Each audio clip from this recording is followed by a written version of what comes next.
Dice Antonio Grael, días atrás un estudio demostró que animales como cangrejos, gambas y similares sentían dolor y abogan por prohibir los métodos de cocinado habituales. ¿De verdad era necesario un estudio para ello? Yo no lo sé. No sé cómo se demuestre que existe la percepción subjetiva del dolor. No que existe la respuesta a un estímulo, sino que ese animal que se está estudiando lo que siente es dolor. Lo que experimenta es equivalente a lo que sentimos nosotros cuando algo nos duele.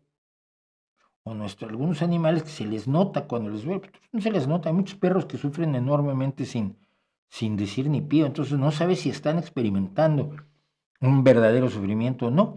Yo creo que no hay ningún estudio que pueda hacer eso porque no puede entrar en la subjetividad ni de la persona que está enfrente, que siempre puede engañar, podemos engañar, ni de la persona que está enfrente, ni de nadie, ni de mucho menos de un animal eh, tan alejado de nosotros en la escala filogenética como es, como son los cangrejos, gambas y similares.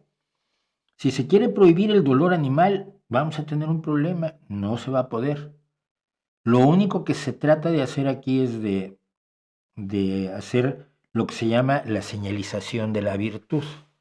Yo no te permito que hagas cosas que yo creo que podrían lastimar o hacerle daño a los animales, mientras que yo permito que les hagan daño donde no lo veo, por ejemplo, en la agricultura. Cada vez que un arado pasa, y ya hemos comentado, cada vez que un arado pasa por un campo de cultivo,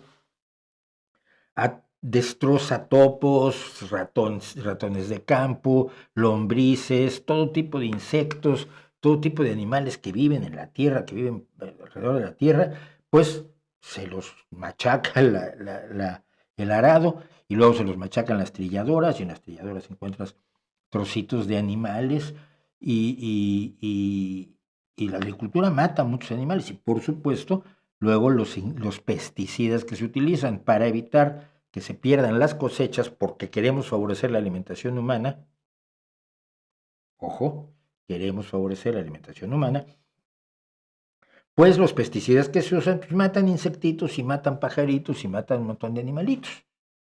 Pero eso está bien porque no lo ves y su resultado es ser vegano, es una verdura. Entonces el saldo de muertes de la verdura no lo ves. En cambio, cuando te comes un centollo, pues sí ves el resultado porque está sabrosísimo. O sea, lo ves y lo aprovechas. Entonces, yo siento que hay que reducir la posibilidad de que un animal sienta dolor, sí, por supuesto, pero no llevar a los extremos, entonces no vamos a comer carne ninguno de nosotros, porque si lo hiciéramos así, el mundo no funcionaría. Entre otras cosas, la única forma de llevar proteína de calidad a las zonas más deprimidas en cuanto a alimentación, a las zonas donde todavía hay desnutrición, aunque el hambre la vamos conquistando, la desnutrición no.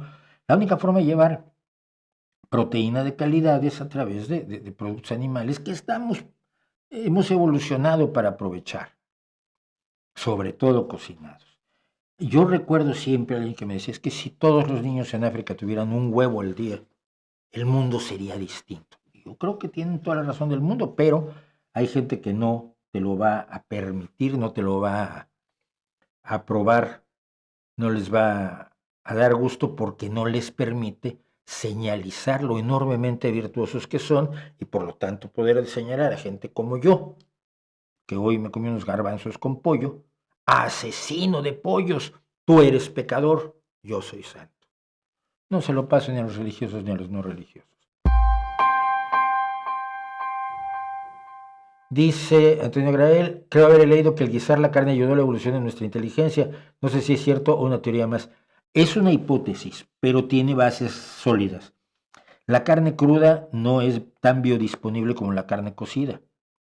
Entonces, la cocina, la capacidad de cocinar, sí nos dio el acceso a una cantidad de proteína y de nutrientes que no tendríamos, a los que no tendríamos acceso si no cocináramos no solo la carne, sino todo, sino todo.